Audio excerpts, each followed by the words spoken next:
ஒரு தவறான கொள்கையின் முடிவினால இன்றைக்கு மின்சார கட்டணம் உயர்த்தப்படுகிறது என்று சொல்லுகிறார்கள். ஒரு ஆட்சிக்கு பிந்தைய மற்றொரு ஆட்சி வரும் பொழுது தவறான கொள்கைகளை கைவிடுவதனால அரசாங்கத்திற்கு எடுத்துக்காட்டு. அதே ஆட்சி செய்கின்ற அந்த ஆட்சி செய்கிற அத்தனை அவலங்களையும் நாங்கள் தொடர்ந்து கொண்டே நாங்களும் ஆட்சி புரிவோம் அப்படிங்கிறதுக்காக நாங்கள் மாற்றத்தை கொண்டு வரவில்லையே. அந்த ஆட்சியில் நடந்த அவலங்கள் களையப்பட வேண்டும் என்பதற்காக தான் புதிய ஒரு ஆட்சியை பொறுப்பு கைகளை கொடுத்திருக்கோம். உங்களுடைய தேர்தல் வாக்குறுதிகளை நீங்கள் மறந்திருந்தால் நாங்கள் ஞாபகப்படுத்துகிறோம். மாதம் ஒரு முறை கணக்கீடு செய்யப்படும். மும்மாறி இந்த வாரம் பொழியவில்லை எங்களுக்கு, நீங்கள் மாதம் மும்முறை நீங்க கணக்கீடு செய்து நாங்கள் இங்க பணி செய்வதற்கு. இப்படிப்பட்ட அவலங்களோடு வேலை பார்த்து கொண்டிருப்பான் இங்க தொழிலாளி. ஆனா மின்சார வாரியத்தினுடைய நட்டத்துக்கு யார் காரணம் என்றே தெரியாமல், யாரை காரணம் காட்ட முடியும் என்றே தெரியாமல் மின்சார வாரியம் நட்டத்தில் இயங்கிக் கொண்டிருக்கிறது. மின்சார வாரியத்தினுடைய நட்டத்திற்கு பணிபுரிகின்ற ஊழியர்களோ அதிகாரிகளோ யாருமே காரணம் கிடையாது. அரசினுடைய தவறான கொள்கைகளும் அரசினுடைய தவறான கொள்முதல் கொள்கைகளும் தான் இங்க முழுக்க முழுக்க காரணம்.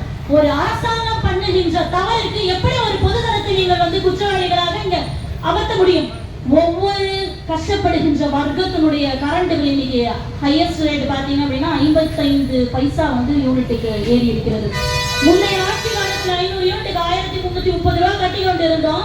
அந்த 1330 ரூபாய் என்ற ஒரு நிர்ணயம் செய்யும் பொழுது 4 ரூபாய் 80 பைசா ஹையர் டாரிஃப் இருக்கும்போது அது 6 ரூபாய் 60 பைசாவாக மாற்றுகின்ற பொழுது கருப்பு சட்டை அணிந்து கொண்டு கொடியை பிடித்துக் கொண்டு போராட்டத்தில் ஈடுபட்ட திமுக அமைச்சர்களோ இதே முதலமைச்சரோ இன்று வருடத்துக்கு ஒரு முறை மின்சார வாரிய கட்டணத்தை மாற்றி அமைக்கும் பொழுது உங்களுக்கு எல்லாம் வலிக்கவே இல்லையா?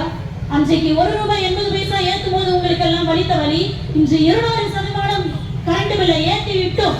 வருடத்திற்கு ஒரு முறை கரண்ட் பில்லை ரிவைஸ் பண்ணிக்கிட்டே இருக்காங்களே, இது உங்களுக்கு தெரியவே இல்லையா?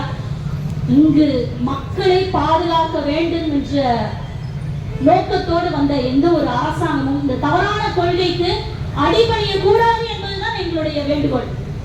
மின்சார கட்டணத்தை மாதம் ஒரு முறை வருடத்திற்கு ஒரு முறை ஏற்றிக்கொண்டே போவது எங்க கொண்டு போய் விடும் அப்படின்னா, பிஎஸ்என்எல் ஒரு டாரிஃபை பிக்ஸ் பண்ணிட்டு அதுக்கப்புறமாக தனியார் முதலாளி வருகின்றார். இந்த தனியார் முதலாளி நமக்கு எல்லாம் கரண்ட் கம்மியா கொடுப்பாரு அப்படின்னு சொல்லி காட்டி இந்த தனியார் துறைக்கு தருகின்ற ஏற்பாடாகத்தான் இந்த அமைப்பு இருக்கின்றது.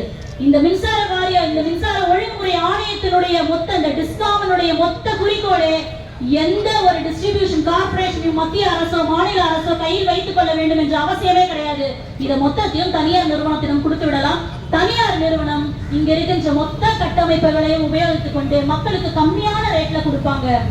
இங்க 2 வருஷத்துக்கு முன்னாடி சம்மர் பீக் ஹவர்ஸ்ல 20 ரூபாய்க்கும் 20 ரூபாய் 50 பைசாவுக்கும் கரண்ட வாங்கி இங்க கொடுத்ததனுடைய விளைவு மக்களுக்கு தடையில்லா மின்சாரம் வழங்க வேண்டும் என்றது அரசுடைய கொள்கை, வரவேற்கின்றோம். ஆனால் அதற்காக மத்திய அரசும் மாநில அரசும் எடுத்து நடத்துகின்ற மின் உற்பத்தி நிறுவனங்களை நசுக்கிவிட்டு தனியார் முதலாளி கிட்ட ஹையர் டாரிஃப்ல வாங்கி மக்களுக்கு லோயர் டாரிஃப்ல இன்னைக்கு கரண்ட வித்துட்டு மின்சார வாரியம் நட்டத்திலே மின்சார வாரியனுடைய நட்டத்திற்கு யார் காரணம்?